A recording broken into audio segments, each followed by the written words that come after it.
I love you so, so, so, so, so much. I don't think I could live without you. You love me more than anyone in the world, Nikki. Yeah? Does your dad really have cancer? No. No, no, no. What?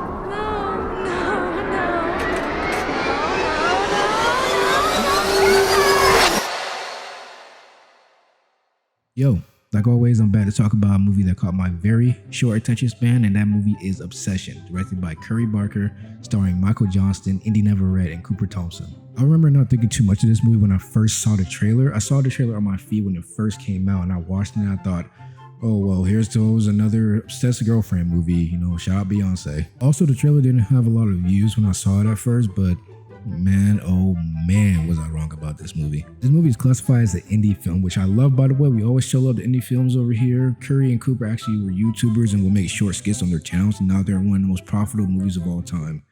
That's crazy. That should inspire anybody that's in this cinema space or does filmmaking or anything like that. The film was a massive critical and commercial success, grossing over $248.9 million worldwide on a budget of only $750,000. It holds the record for the highest acquisition price at the Toronto International Film Festival, which is $14 to $15 million, and has become Focus Features' highest grossing film of all time. As of June 2026, it remains a box office phenomenon, outperforming major studio releases like Disclosure Day and Masters of the Universe. All of this is extremely unprecedented for a indie film. As of right now, IMDb gives this movie a rating of 8.1 out of 10, and the description goes as follows. After breaking the mysterious one-wish willow to win his crush's heart, a hopeless romantic finds himself getting exactly what he asked for, but soon discovers that some desires come at a dark, sinister price. If you guys don't know how it goes on this channel, we go through the entire movie and then we talk about it more afterwards. So yes, there are spoilers in this video, so go watch the movie and come back to this video after to join in on the discussion. So without further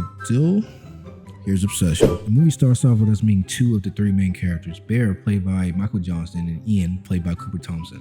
Bear is practicing with a waitress to pour his heart out to his longtime friend Nikki, played by Indy Neverett. You see, Bear has been having a hard time telling Nikki how he really feels about her, and Ian gives him terrible advice on how to do that, like calling her Freaky Nikki, which she hates apparently.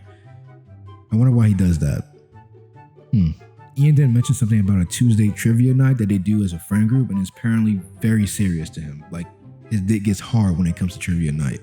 His words, not mine. Also, there's a third person in this friend group. No, not third, fourth person in this friend group named Sarah, played by Megan Lawless. I forgot to mention her earlier though. Bear then goes home to find his cat has died after getting into some pills he had in a medicine cabinet.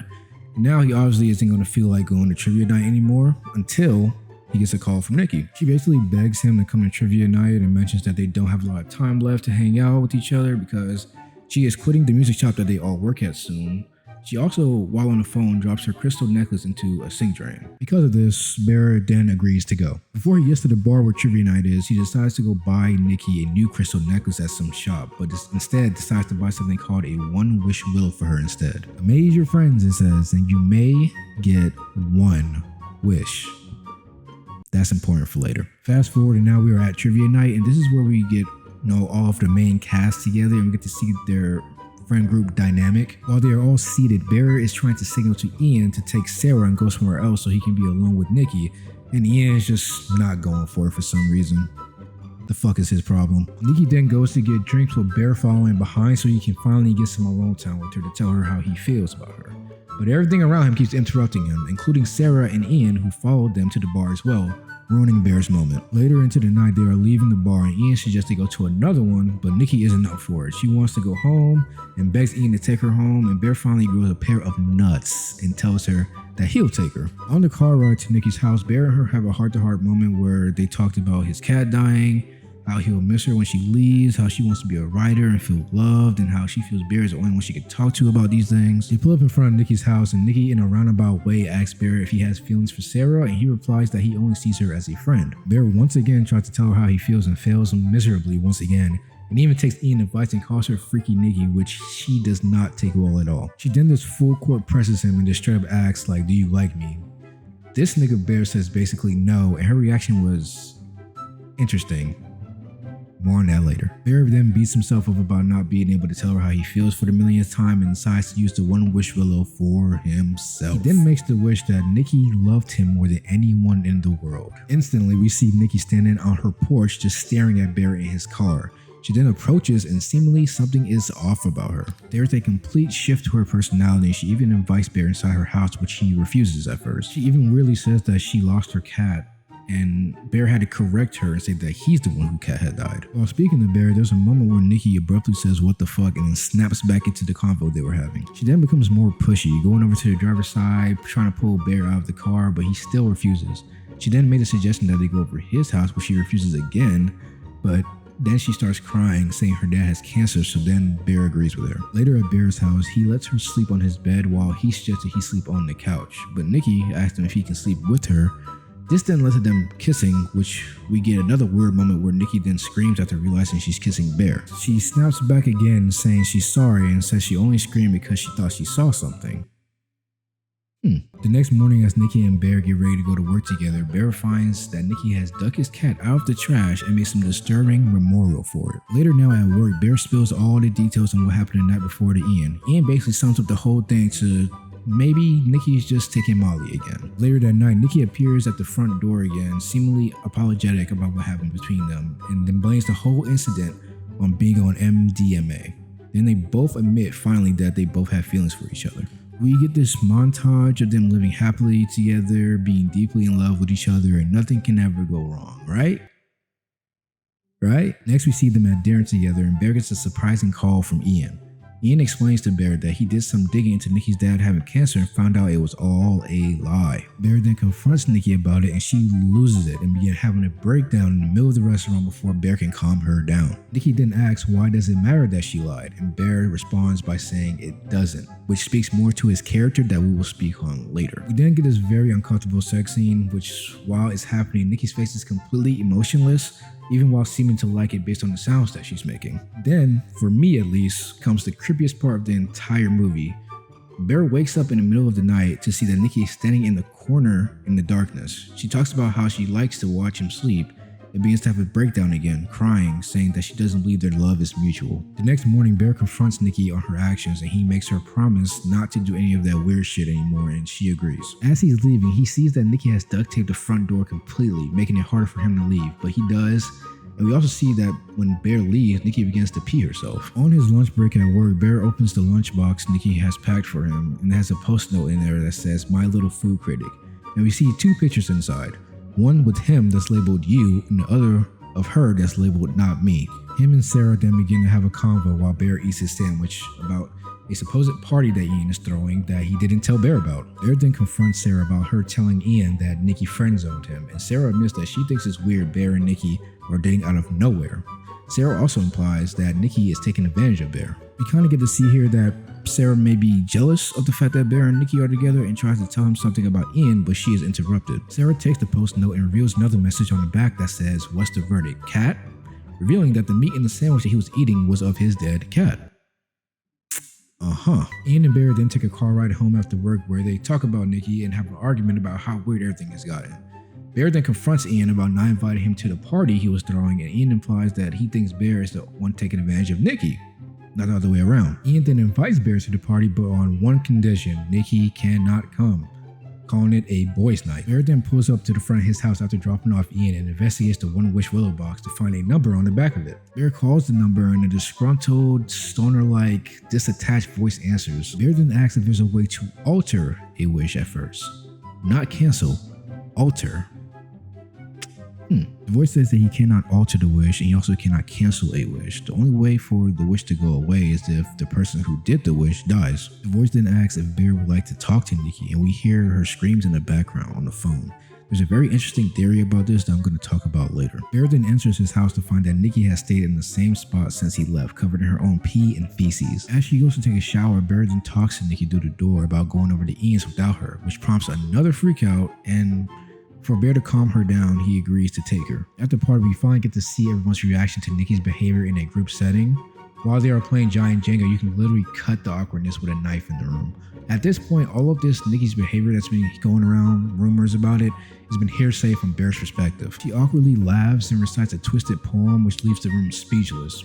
But now, it's Bear's turn to pull a Jenga piece. He reads the back of it and it says to kiss the person to your left, which happens to be Sarah. Nikki then stands up and gives a notable frown at that request. She then walks over behind Sarah's chair, pulls her back, and kisses Bear. Nikki then snaps back to reality again, falling back screaming, "It's not me." She then shatters a glass and tries to off herself in front of everyone. Then the witch takes over again and apologizes. But this whole thing is happening, Bear sits there emotionless, completely dissociated from the whole situation. Bear tries to take her to the hospital, but they wouldn't take her because of how crazy she's acting. Back at home, Bear once again tries to reason with Nikki about her behavior. Bear asks Nikki that if she loves him, she would go home and give him some space, but she ain't going for it and she immediately begins to cry again. Then we get this scene. What the fuck? Nikki, stop! Oh my god! Stop, please! Nikki, you're scaring me! Later that night, while they are both in bed, Bear gets a text from Sarah saying she needs to tell him something and to meet her at the park. As he's trying to sneak out and leave, the real Nikki in her sleep begins speaking to Bear, begging him to off her. Bear then gives the iconic line, "What would be so bad about being with me?" This is the part of the movie that fully confirmed in my mind that Bear is a piece of shit. She then responds with, "I've never been with you, Bear." Bear then leaves and meets Sarah in her car. Sarah still believes that Nikki is taking advantage of Bear, which he denies. Sarah then drops a bombshell that Ian and Nikki have been hooking up on and off for like 2 years, and Ian thinks she's dating Bear to get back at him. After that, Sarah then basically admits to Bear that she likes him. Nikki then comes smashing headfirst into Sarah's driver's side window and repeatedly smashing her head into a brick she put on the steering wheel, killing her in the process. Nikki then professes once again her love for Bear, saying that they need each other, and asks Bear to help her get rid of the body, which he does. Later, Bear goes back to the shop to confront the shop owner about the one wish Willow. The shop owner then gives him the idea to get someone else to make a wish that contradicts his wish in order for everything to go back to normal. Bear then gets in his cars and tries to make another wish, but it won't break, this time showing that everyone really only gets one wish. He then rushes over to Ian's house to get him to make the wish. Bear then tries to convince Ian of everything that's been happening about the one wish Willow. Ian, of course, doesn't take him seriously. Instead of wishing for a way for Bear to get out of his current predicament, Ian decides to wish for $1 billion that begins raining down on the top of both of them. Bear then goes home to see that Nikki has been dissembling Sarah's body. Ian then bangs on the door, demanding to know what's going on while Bear and Nikki are having a confrontation. Ian then gets inside and tries to calm down Nikki as she is screaming at Bear, threatening to off herself. She then turns around and domes Ian right in between his eyes, and killing him in the process. Bear then tells Nikki that he loves her, which calms her down enough for him to get away and lock himself in the bathroom. Bear then tries to off himself with the gun, but he couldn't do it, so he decides to swallow the entire jar of pills that killed his cat earlier in the movie. Bear succeeds at this, then comes out the bathroom, kisses Nikki, and dies in her arms from an overdose. Nikki is then about to off herself as well, then suddenly the wish breaks and she's normal Nikki again. She sees what has happened around her and begins to cry in agony as the movie ends. And that's Obsession. The movie brings in a lot of different themes from different stories that we all know of, but brings them together in a very unique way. Like I said before, I was completely wrong about this movie, but it goes to show about judging a book by its cover, why you shouldn't do it. Curry Barker actually wrote the movie as well as directing it, which is interesting because most of his videos on his channel are like sketch comedy. He has some horror videos on his channel, but mostly he's claimed the fame was his sketch comedy. Being able to pull something like this off just goes to show how much talent is lurking within the indie space of films. I will say the only thing I didn't like about the movie Post was, funnily enough, how transparent the actors and Curry himself are in interviews. I believe it's okay to believe certain things to audience's interpretation of the story, which is something they are not doing. They're telling us everything. Like, just let the people talk about it amongst themselves, and that's what makes everything fun about online discussion. I want to go over now some interesting theories I found about the movie. Number one, that the customer service rep that Bear called is the entity of the One Wish Willow. The guy on the phone understood the exact magical situation Bear is in and doesn't sound like he's reading from a call script at all. Also, the screams of Nikki you hear in the background, even though she's not physically on the call, implies that the rep has access to Nikki's trapped consciousness. Number two, that Nikki actually liked Bear before the wish. Indy Neverett herself said that she believed this, but I read that Curry Barker actually said in an interview that they made Nikki's feelings for Bear ambiguous on purpose, so who knows? Extreme wishes self-cancel because they can get the wisher killed. This is a consistent pattern in the film. Bear wishes for total love, only way to undo it is for him to die. Ian wishes for $1 billion and then he dies after getting it. Nikki wishes for Bear to love her back and got it just moments before his overdose. Every wish meets its logical endpoint and no one gets to keep what they demanded. Number 4. After the ending, Nikki will be blamed for everything. After the wish breaks, Nikki is in like a impossible situation to explain herself out of. Like everyone died because of her. Kerry Barker actually mentioned in the interview that Nikki's fate will be revealed in his next movie.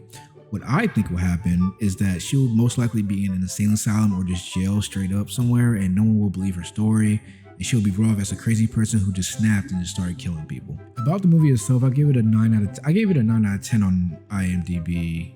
I think this is definitely the movie of the year, 100%. And also the greatest performance of the year in Indy Never Rep. I can't wait to see what she's in next. I saw a lot of discourse online about the movie debating whether or not Bear was a bad person, and I got to thinking to myself, like, are we watching the same movie? For real? Undeniably, no argument, Bear was a piece of shit in this movie. He took away a woman's autonomy. He knew that she was suffering because of it, had sex with her in the disadvantaged state that she was in, and all because he was too much of a bitch to say how he really felt about her. This movie is literally how Bear's ego and his cowardice causes 2 people's deaths, his own, and also the suffering of a woman he supposedly had love for. The only olive branch I will give, right, is that in the beginning, when he broke the willow, he did it sarcastically, not thinking it would work. But let's not forget that when he did get really deep into this shit and saw that she was suffering, he did nothing about it. He was completely selfish about the entire situation and it was okay with her suffering as long as he got what he wanted. But anyway, I hope y'all enjoyed the video. I want to try to be more consistent on the channel because I do like doing these breakdowns. I love the editing and writing process of them. But yeah, comment down below if you had the one wish below, what would you wish for? And I'll see y'all on the next one.